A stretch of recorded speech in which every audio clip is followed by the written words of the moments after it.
Welcome, welcome, welcome, lovely brothers and sisters. Welcome to part two of the beginning of tyranny. And everything has its roots, so also tyranny. And if we know that tyranny is in actuality full-blown psychopathy, then we understand where it comes from.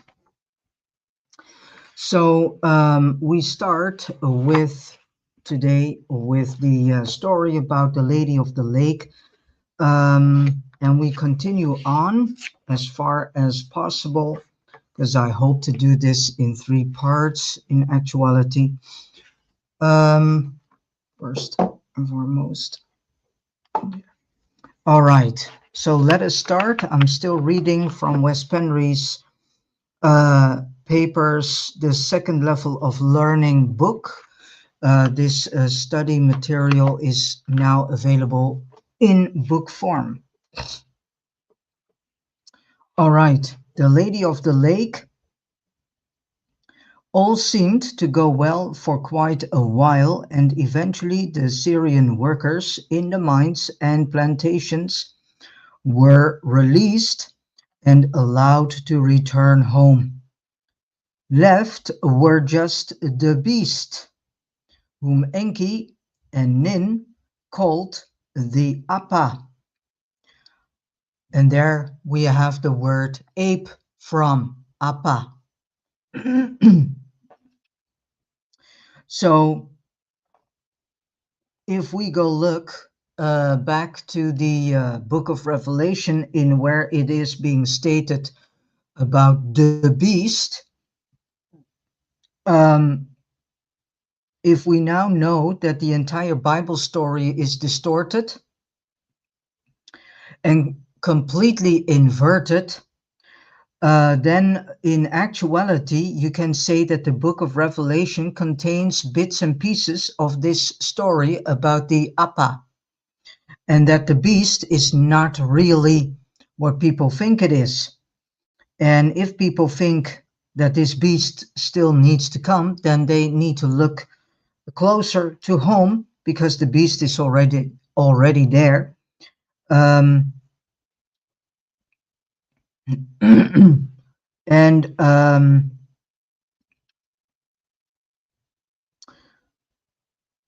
so now we get more and more to this understanding of learning how to read such a book as the Bible, because the Bible is absolutely not holy in no way, shape, or form.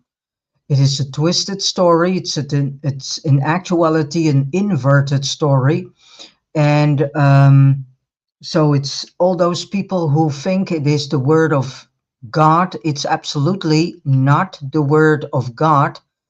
And the God that they are worshipping is in actuality a psychopath known as Marduk, which is a Syrian king. Well, Syrian overlord, better said. He is not yet king. He is striving to become one. So left were just the beast, whom Enki and Nin called the Appa, where we have the word ape from.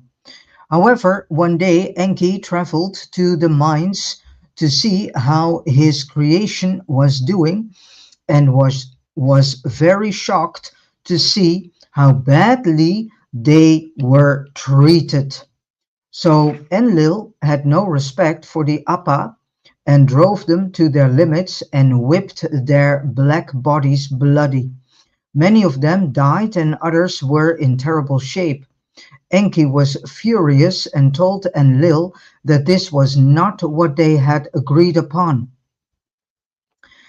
Well, if you know that Enlil is a psychopath, then a psychopath doesn't give a damn about life. So yeah, that what Enki was saying was in actuality to deaf man's ears.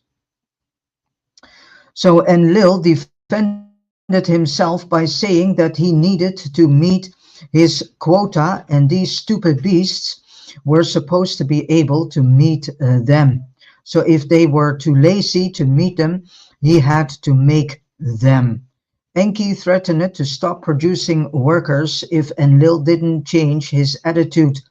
But Enlil, the Lord of Command, said that these beings were just animals, and this is still unto the day of today that they see us humans. We are nothing more than just animals to them. And whom are them? These are the Syrian overlords. So anyway, who cares?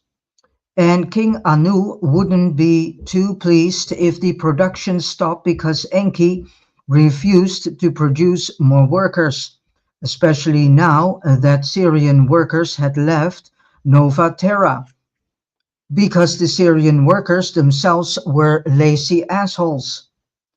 Enki had probably never been this furious in his whole life, and he left Enlil's office before he did something he would regret. He returned to his laboratory and sat down to think. His hands were tied. He felt obligated to produce slave workers who would be treated worse than any animal would. And I can't say I understand all the moral aspects of Enki, for so far an almost full-blown narcissist knows what morals are, or how his thought process really worked, albeit I can still speculate from studying the consequences of his decisions. At this exact point in time, one would think he could pack his bags and go somewhere else to another planet and continue his research there, where his oppressive brother didn't have any influence over him, and King Anu couldn't command him. After all, he was from Orion and not Assyrian. Was it his marriage to Nin-Ursag that kept him there? And Nin-Ursag is a Syrian person. So she comes from the Syrian star system. Given that she is Syrian and wants to accomplish what her father wanted her to do, and given Enki's apparent affinity for his stepfather, could that have something to do with why he decided to proceed past this point? We can only guess, but Enlil consumed slaves faster than Enki and Nin could clone them. So cloning is ancient old. Modern, so-called modern, people today, scientists and whatever you have, they are questioning things about cloning, if it is all ethical and whatever. Well, cloning is eons old. So it's nothing new. As everything in this world is not new at all. This was a full-time job for a whole team of scientists, and they still couldn't catch up because Enki did not have the equipment to work any faster. So instead of figuring out how to speed up the cloning process, he realized that the solution must be to let their creation reproduce sexually and introduce polarity onto the scene. So now we get the deeper understanding that polarity is in actuality also artificial. And in actuality, polarity is not, how can you say it, not natural.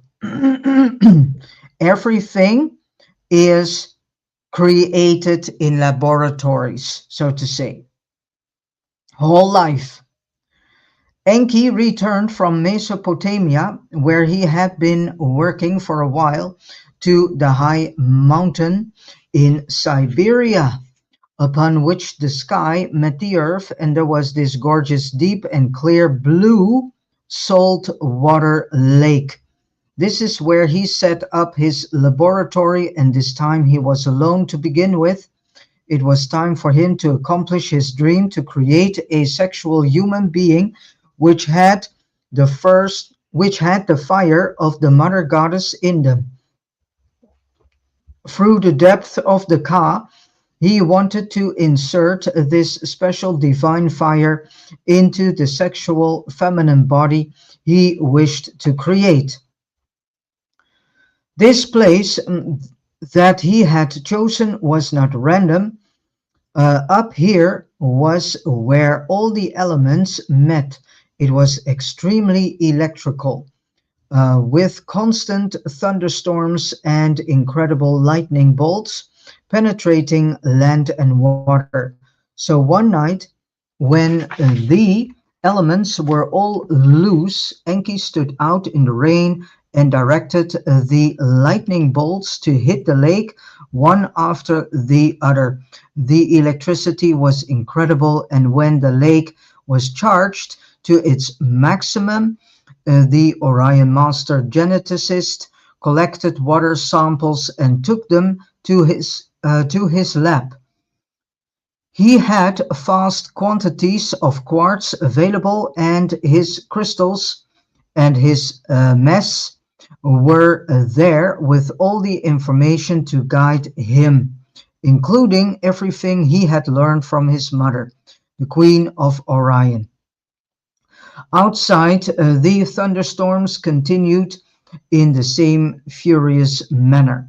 And there she was, the Lady of the Lake, the first sexual human female created by Enki's own DNA, but also that of the Luus, Syrians, and Homo neanderthalensis, and a few other star races. By saying this means that we are carriers of more than just one type of genetics in us. We have a mishmash of genetics in us from several star races and also from beings like Enki, Isis, and so on. So, but the most crucial thing of them all, she had the fire of the mother goddess. She was the Eve, the first genetically engineered sexual human female. Enki was very pleased. The Eve was beautiful and dark-skinned, just like her asexual cousins.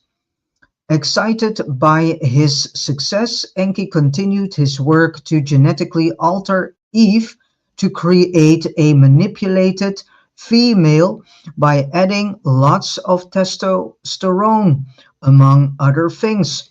This manipulated female became the Adamus, the first sexual male. So males are inverted females. Enki let the two copulate. At first it failed, but after a few adjustments they could reproduce and have offspring, and all of them had the fire of the goddess. However, female bodies, as it were, generally had more spiritual and psychic abilities than male bodies, a truth that holds even today. Don't we still say that females have better intuition than men?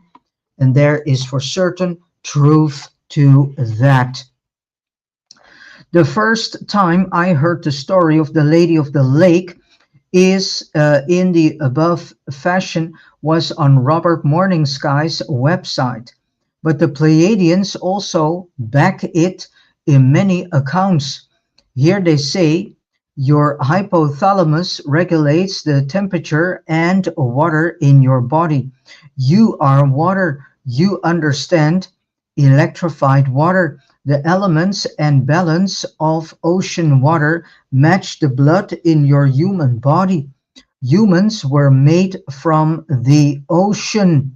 This is one of the greatest secrets of creation. So we are made from the ocean. Interesting. What is this dam? It is all of the ideas, structures, and belief systems that hold the waters of consciousness together. You are made from water.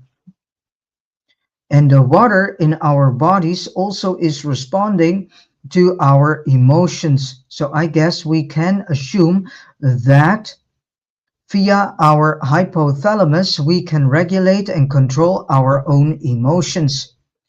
Dan Winter also says in his book, The Return of Enki, Kids Become Stars. Imagine you are Enki learning from a dragon queen mother. Here, ID, here son is how you create life. Take lightning and learn to tie it all up in a ball. Something about that first dimple which turns the skinny tornado like lightning bolt into the torus donut is when the whip cracks, implosion starts. It becomes self-reentrant and self-organizing. And fiat lux, you have life itself. What was a lightning bolt now appears like a floating ball, really a toroidal. Science spent lifetimes studying the nature of ball lightning, never imagining that the answer required understanding the origin of life itself as a symmetry turn inside out.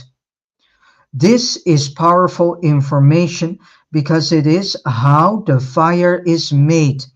The fire looks like an orb, and when attaching to a 3D body, she, the feminine orb, stretches herself out to form an avatar or a light body around the physical one. Have you ever wondered what these orbs are that some people manage to catch on a film, but were not there before the photo was taken? The so-called lightning of the camera flash makes these dancing fires of consciousness visible if they are present around the photographer. The legend goes that in a position between heaven and earth, where the elements can be fully expressed, life can be created. The Pleiadians agree with what we have said above, namely that lightning is the force of the mother goddess.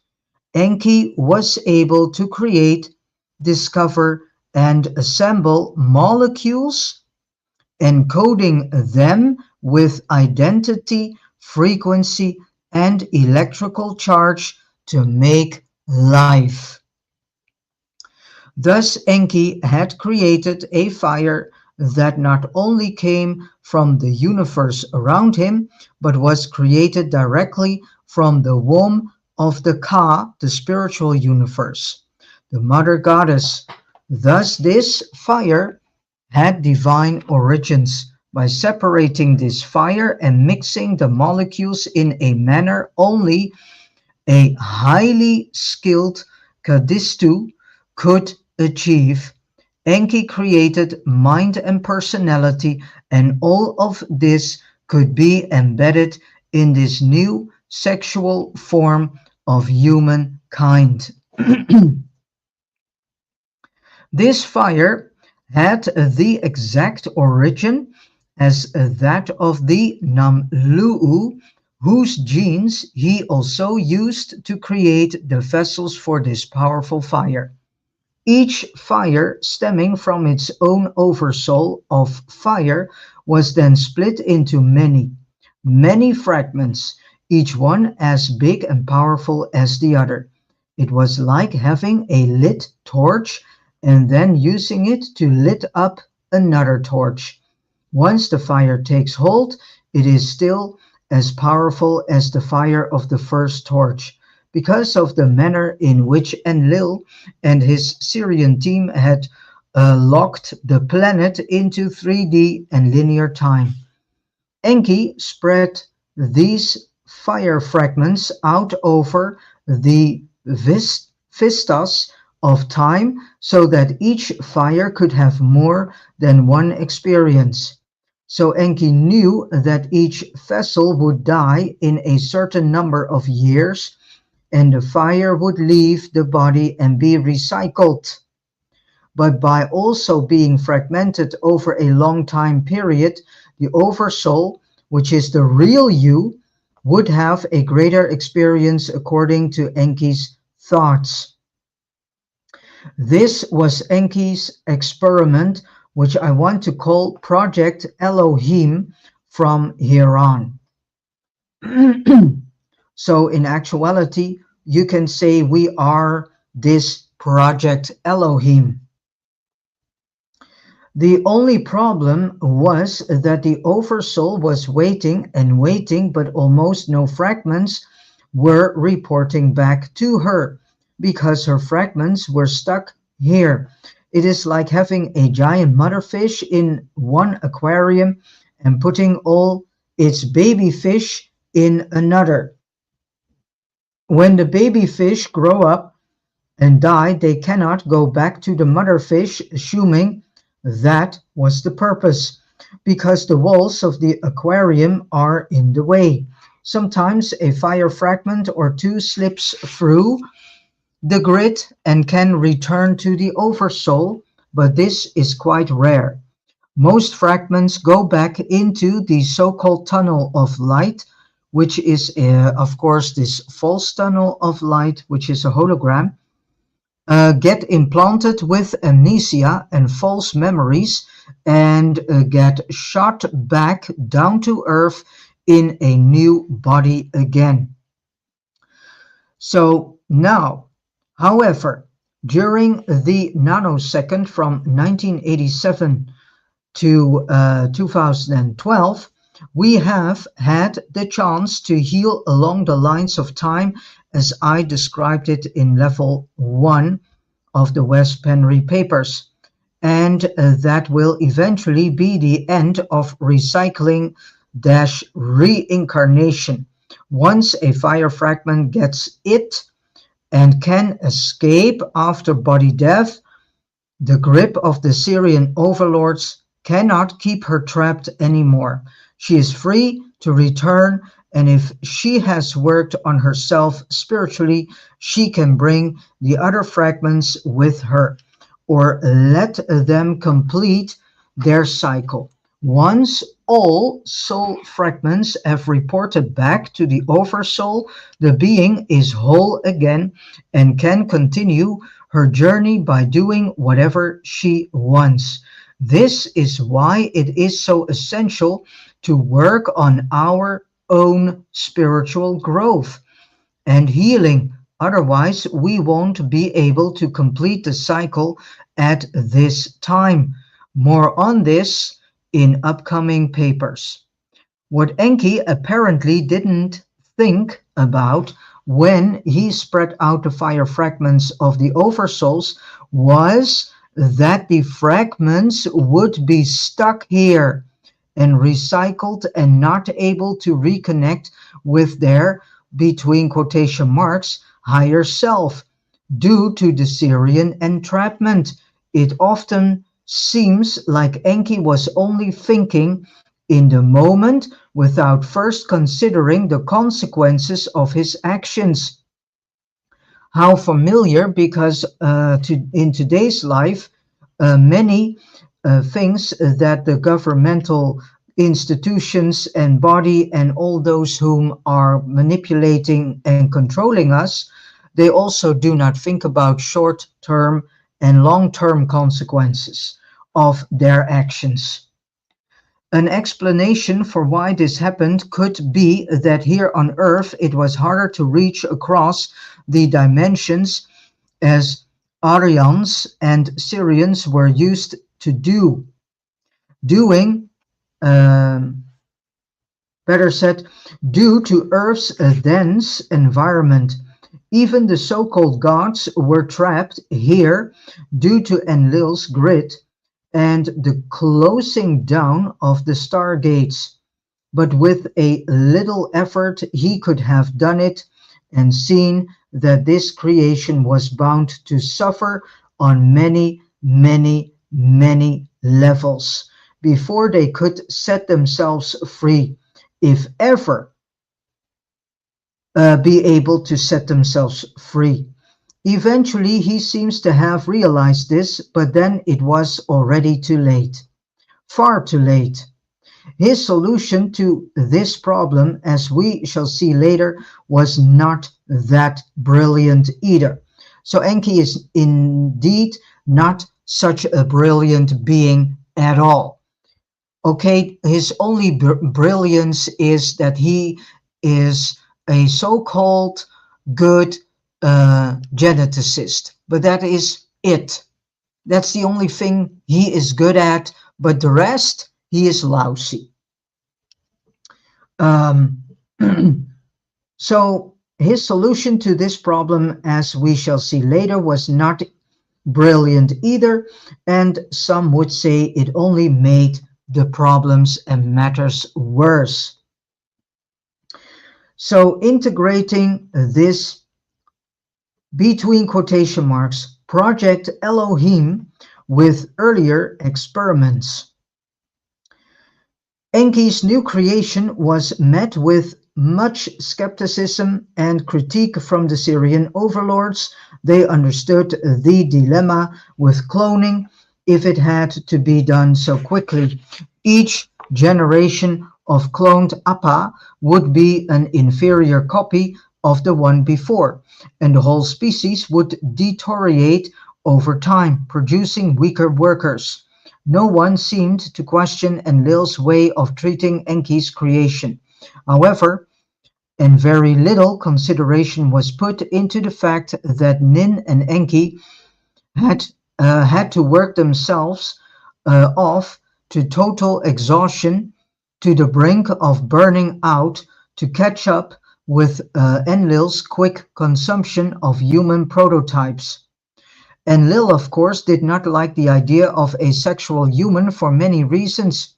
He didn't want them to be distracted by sexual needs, and he didn't like that they had been allowed to be introduced to the tree of life and the secrets of the so-called gods. It was alarming and shouldn't be allowed. So these beings were supposedly made to be workers - slaves and nothing more. Now they had been allowed to taste the elixir of the so-called gods. Enlil burst out. I truly hope you didn't give them our longevity too. In fact, Enki hadn't. He knew it would not be accepted, and he told the council that Adamus would be a short-lived Adamus. Still 1,000 years, but 1,000 years was still a blink of an eye from the gods' perspective. Besides, some of the humans, like Abraham and other Enlil/Yahweh's patriarchs, needed their longer lifespan to be able to play out the role the gods had assigned them to play out. So this gives a whole new insight in all these persons, better said, in the whole Bible story. To Enlil's dismay, the new species, which they called the Lulu, the mixed being among the star races, was accepted. It was a sarcastic and quite humiliating term, classifying them in the same category as low conscious animals. There was one crux, however. They were again too clever, and Enlil sought to reduce their intelligence.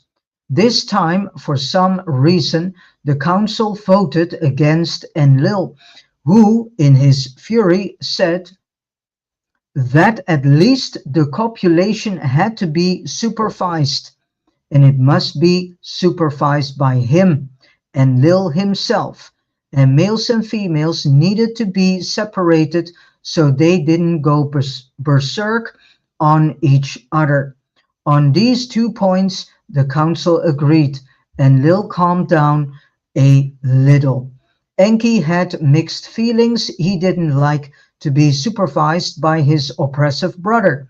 Project Elohim was his experiment, and his brother knew next to nothing about cloning, but Enki did not dare to speak up, afraid to lose the little influence he had. And as we can see nowadays, in all in how we are completely being distracted and derailed, and what the overlords do to keep us numb and dumb is incredible. So this is ancient, if not eons old game. Keep humans busy with all sorts of things so that they will not use their intelligence and so become more intelligent than the overlords themselves are. So this game is an eons old game that we see still being played out by the many levels of distraction and derailment the overlords are producing to keep us busy and to make sure that we do not live life ourselves and in a way that we ourselves want to live life. Enlil remained in charge of the mining process, and Enki oversaw the plantations, ensuring the production of wheat, essential herbs, and vegetables. During the day, males and females had to be separated on the field, and Enki was sure they were separated in the mines as well. He knew well how Enlil would treat them there, where Enki could supervise, and this aggravated him, but he still decided to continue the experiment here on Earth, despite the suffering his creation had to endure.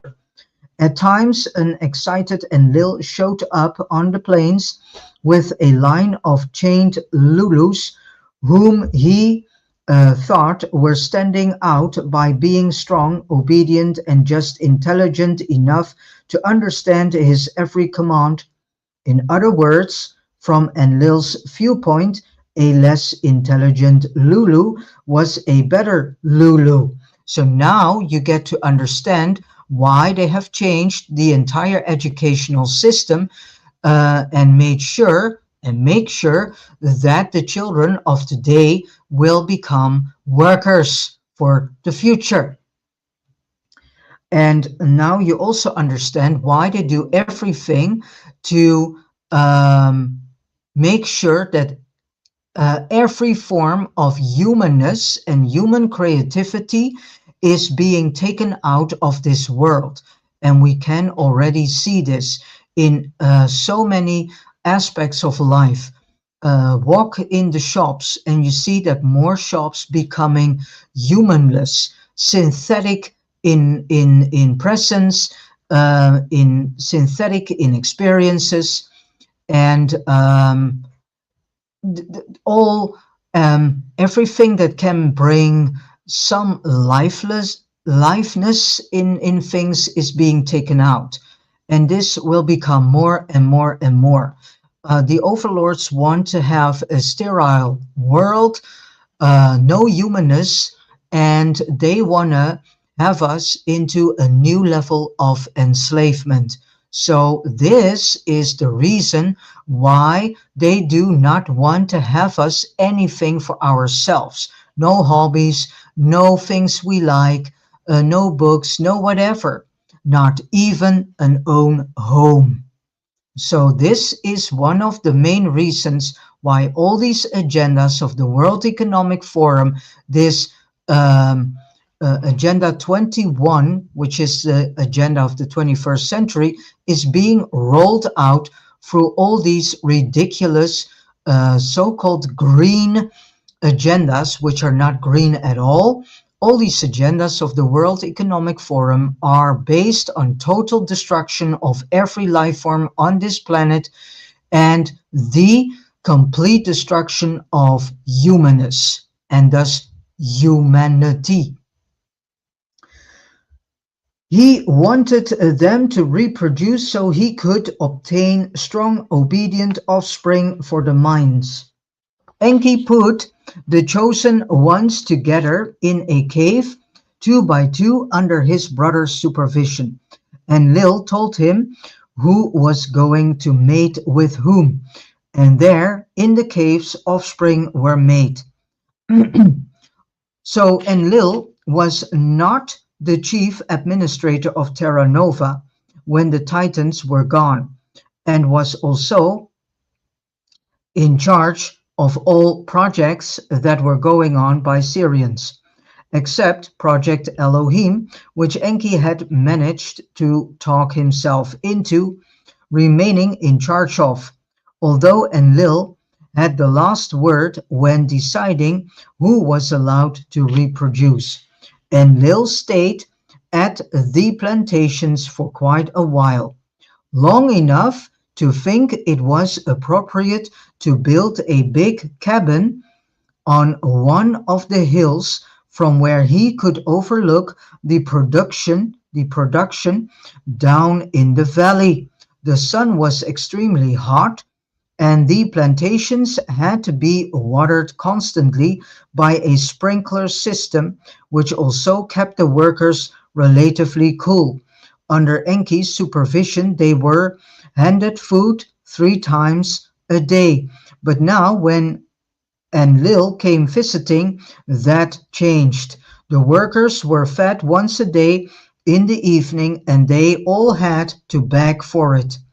Again, this created significant animosity between the brothers, and Enki spoke little to Enlil, while Enlil was at the plantations, where he sometimes stayed for extended periods, which annoyed Enki.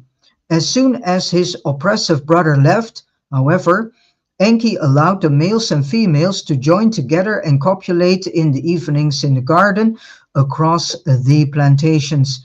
This was their only pleasure, which they appreciated to the fullest, and which also made them work harder during the days, only because they were happier and appreciated by their master. The first thing Enlil noticed was the increase in production, and for a while he thought that maybe he had been wrong and that sexual beings actually work harder. Still, he would not let Enki take credit for that.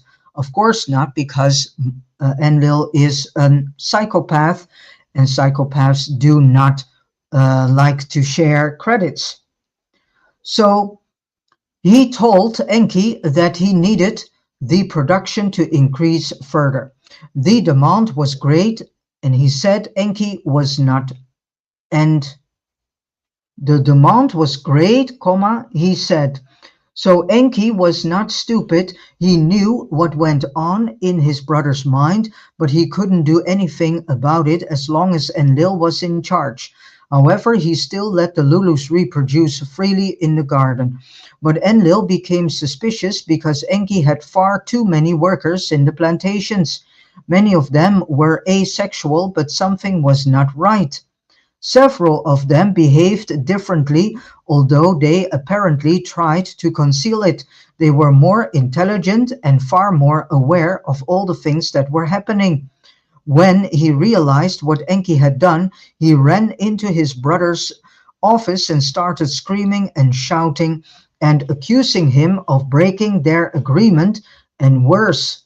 Enki countered by yelling back, saying Enlil treated his creation worse than any animal, whipping them, screaming at them, hunting them down when they tried to hide, torturing them, killing them, and even eating them.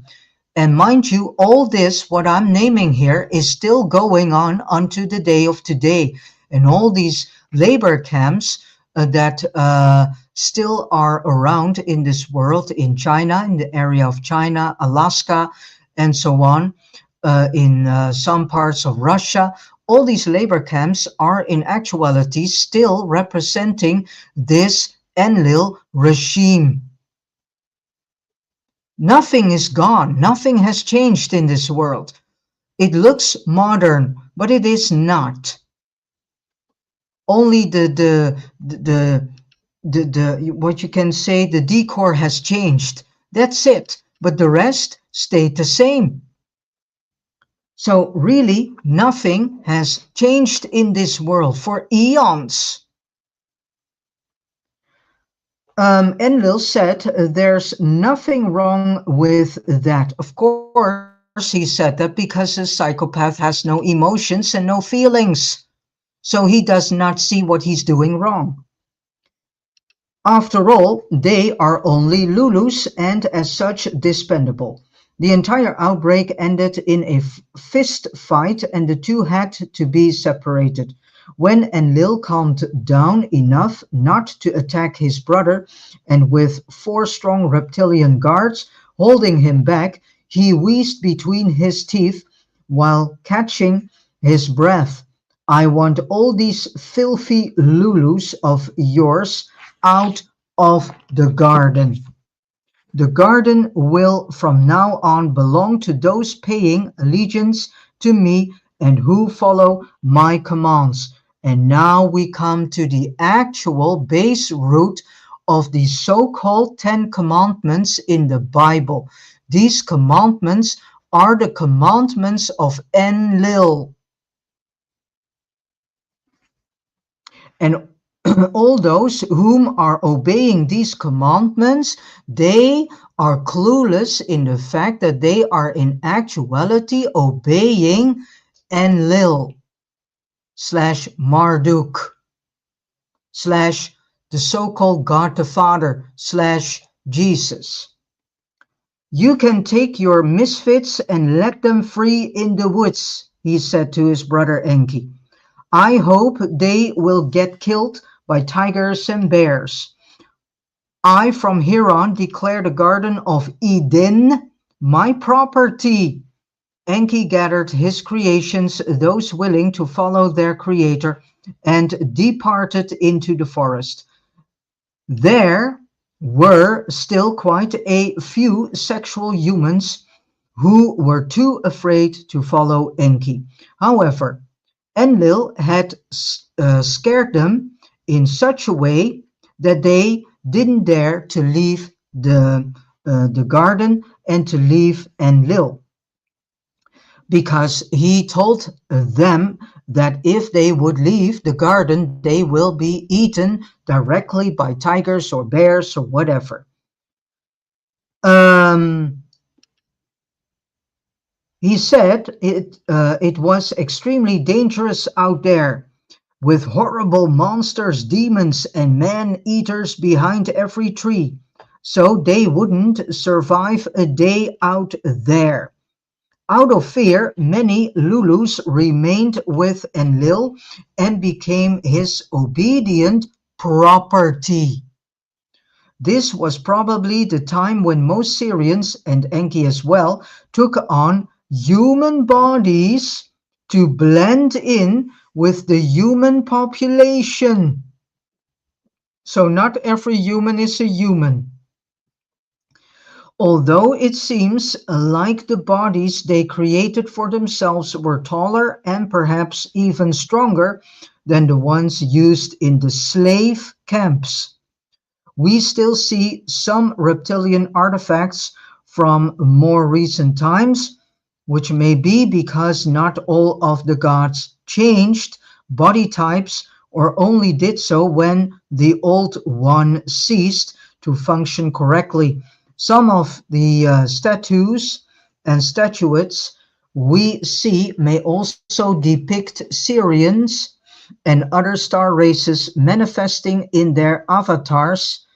And so uh, we can look in a different way to all these statues and statuettes that we see around us.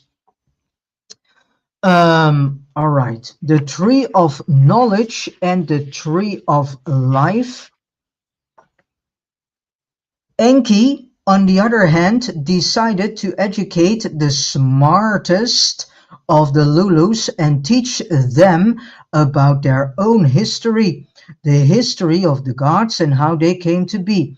In other words, he gave them quite a lot from the tree of knowledge. However, he didn't teach everyone, and he didn't teach them everything. Not even Enki wanted the humans to become like the gods. He only wanted them to give them the taste and perhaps the ability to eventually set themselves free.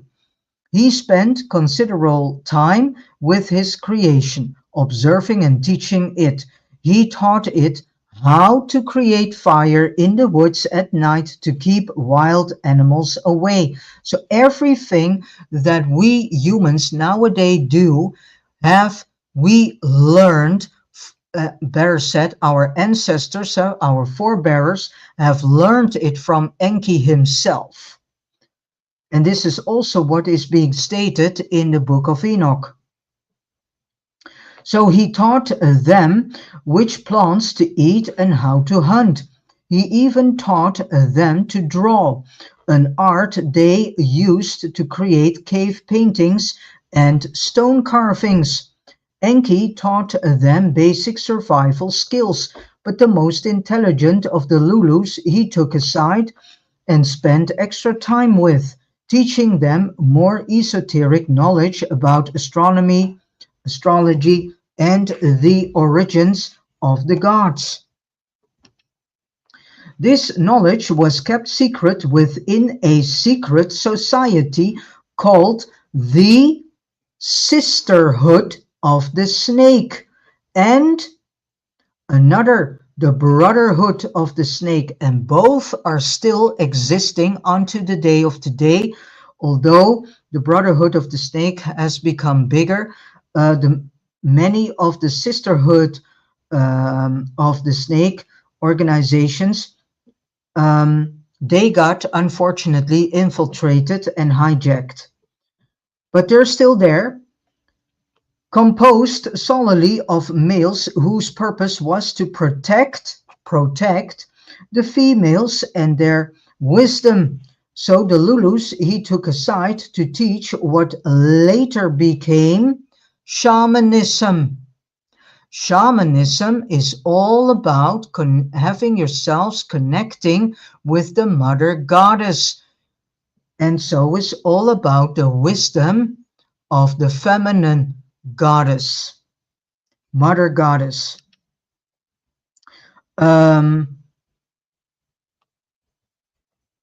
So the Lulus he took aside to teach what later became shamanism. And so shamanism was in actuality in the beginning mostly practiced by females, because the female body, again, is far more suitable for this than the male body is. So in actuality, shamanism is a feminine thing, but got hijacked and eventually became also something very dominant by males. And nowadays we see more male shamans than we see shamanesses. So the women need to come back to this and become a shamaness again.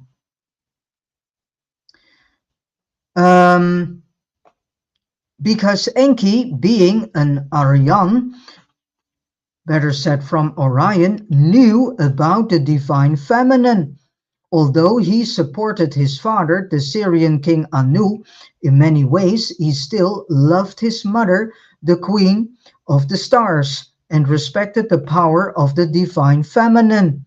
So he taught these special women the art and religion of shamanism, the religion of the mother goddess. That is what shamanism is. And let them learn how to practice it. To his excitement, Enki noticed that he had done a very good job over there at the lake on top of the Siberian mountain, because these human women were mighty and could quite easily be taught how to connect with the other 96%, the Ka, which is the spiritual universe.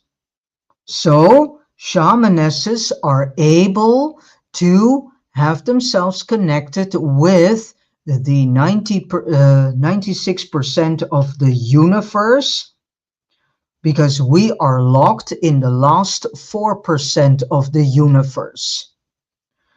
And so make connection with the Mother Goddess herself.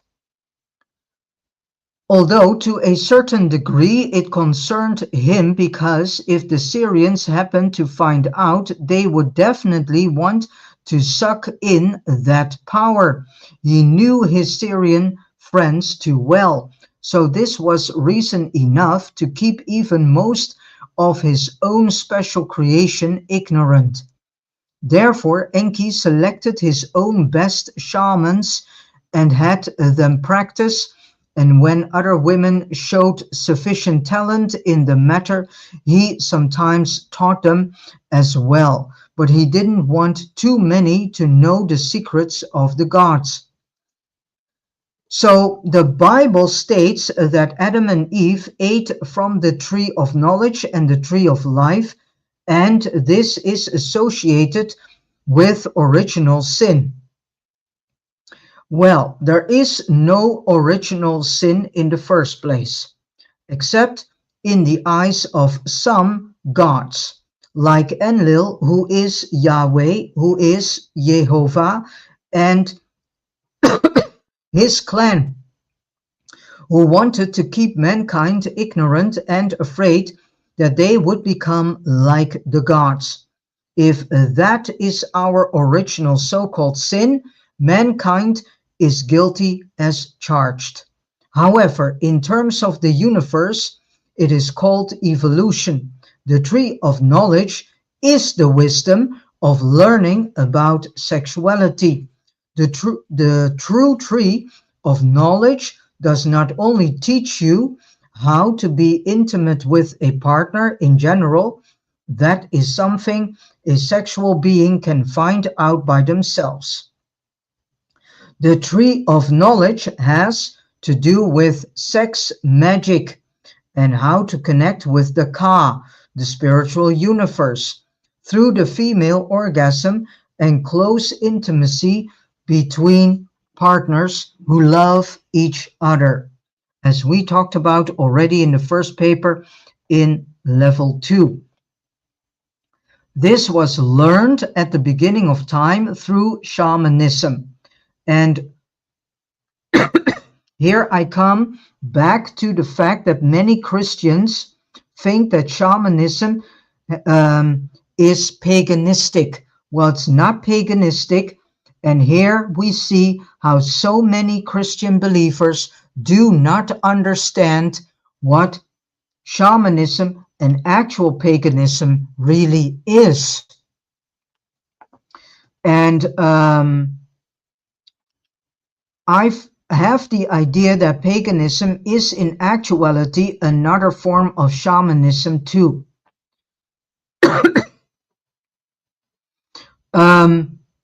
So what I want to say is that all these believers would do a great job if they would self-inform and self-educate themselves, instead of going along with a storyline in a so-called holy book of which the storyline is completed inverted and distorted in many ways.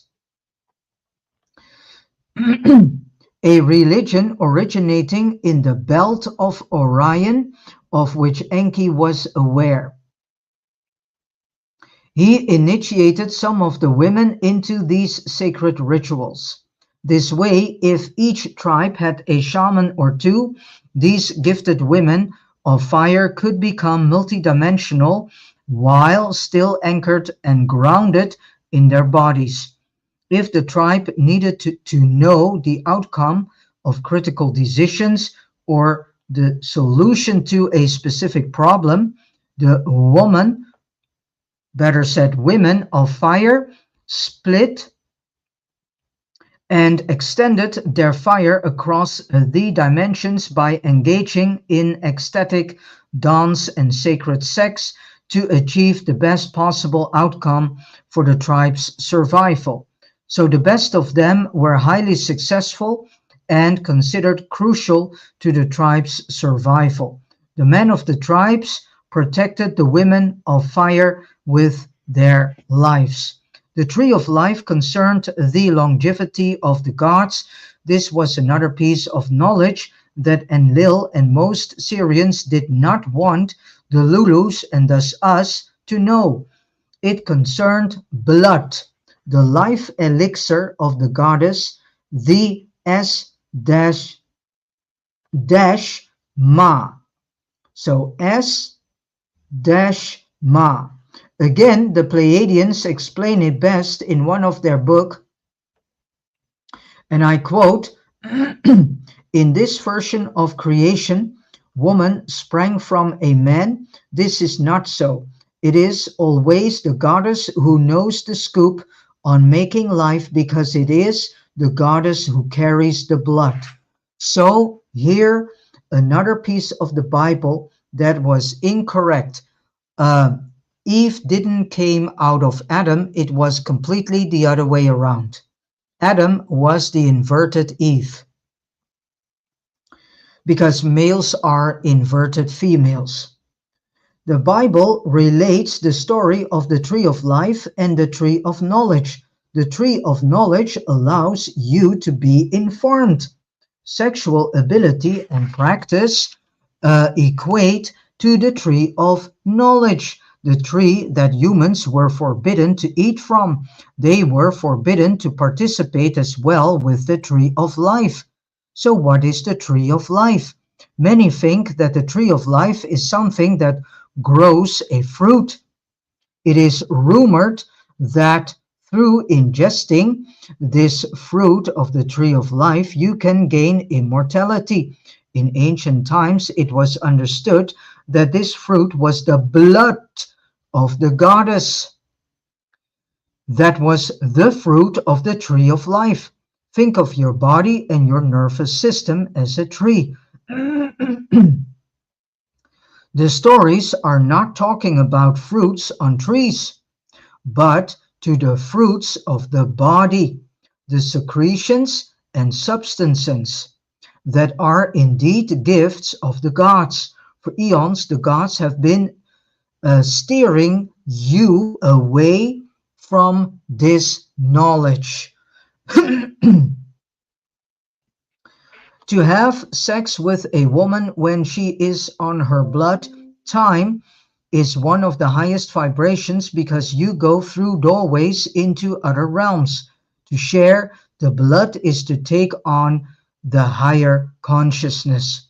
Indeed, blood is one of the keys to longevity, menstrual blood of the goddess, in combination with monoatomic gold.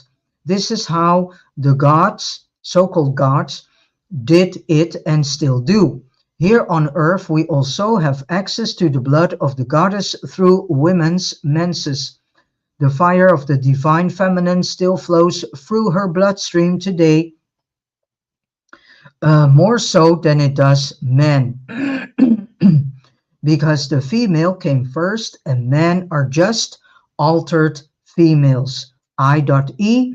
They were made out of females, not the other way around. like we have learned from distorted religions, or better known as religions. If I, better said, if a male has a genuine, loving relationship with a female and they have sex during her menstruation, they know how to enjoy magic sex through the female orgasm in the shamanistic way. The female is willing to share the experience, not only takes them to the 96% of the universe, but is also announced by the menses, and so is the longevity of the parties. One of the most powerful gifts a woman can give her man is to let him drink from her menstrual blood, because it may prolong his life, enhance his energy, and make it easier for him to connect with the world beyond four space/time. The blood was the elixir of the so-called gods, and legend goes that the gods killed the shamanic priestesses, drank their blood, and ate their major organs and glands to get the so-called personality of the shaman, and thus understand the knowledge these shamanic women held. This did not only happen on Earth, there was an old war between the genders that had taken place in this sector of the universe, where polarity and free will run. So, as usual, the ways of the gods were just brought down here. For hundreds or thousands of years, we have been taught that women's menses are dirty and you shouldn't have sex with her when she is having her period.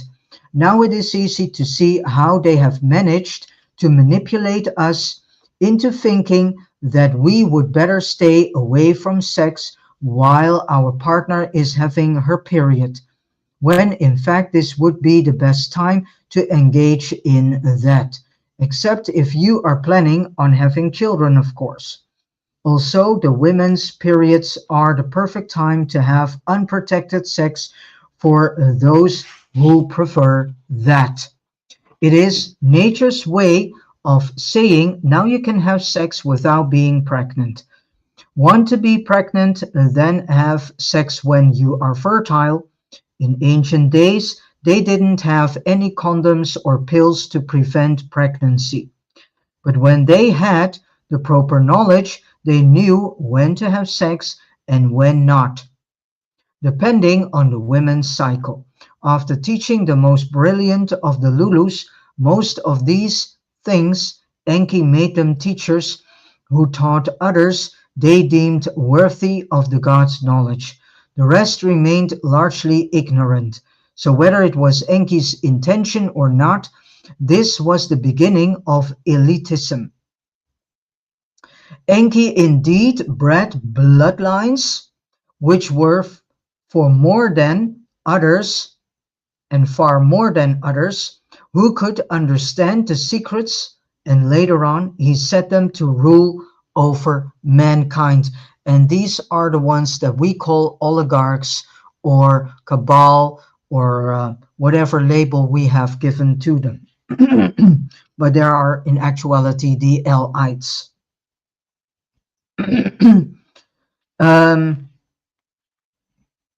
So they became what we today call the global elite, elite, the Illuminati, the international banking cartel, the Bilderbergers, the Trilateral Commission, and so on. And with this said, I have come to the end of part 2, and part 3 will begin the next time with the departure of a divine species, which is all about the last Namlu'us who decided to leave this world.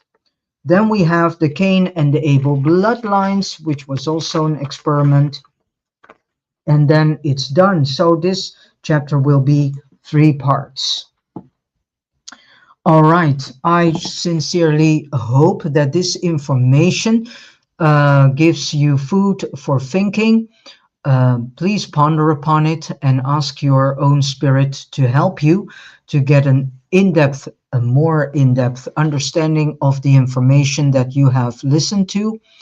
Um, it's about time that we start to self-inform and self-educate ourselves, and so we become free, but also to pass this type of information on to others so that more people can shatter, so to say, their whole belief system and everything that has been taught to us. All right, I want to thank you for listening and tuning in through Facebook, through Rumble, and through YouTube. I wish you all a beautiful, joyful day filled with a lot of love, wisdom, truth, and knowledge, all coming from your own spirit.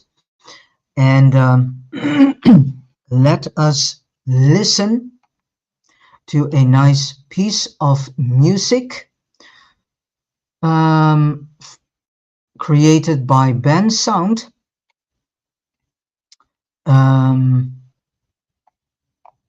Let me see which one we had the last time. Okay, Slow Life, it is titled. I see you next time and have a great day.